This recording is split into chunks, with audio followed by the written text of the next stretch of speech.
Ito yung mga longga ng itong kwarto na to. Ayan, dito sila. dito dito yung mga young people. Gustong-gusto nila dito. Dahil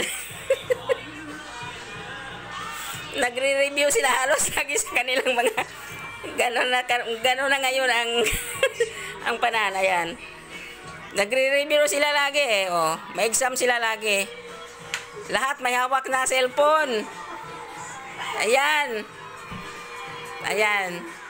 Lahat sila may hawak. Ang iba lumabas na. Ayan.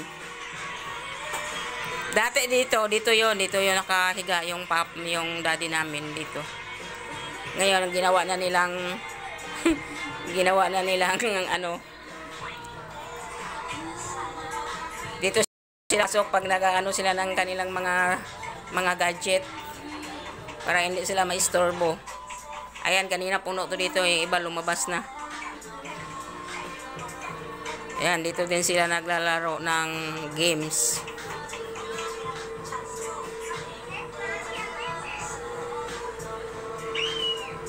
Yan, yung mga gamit ng daddy ko na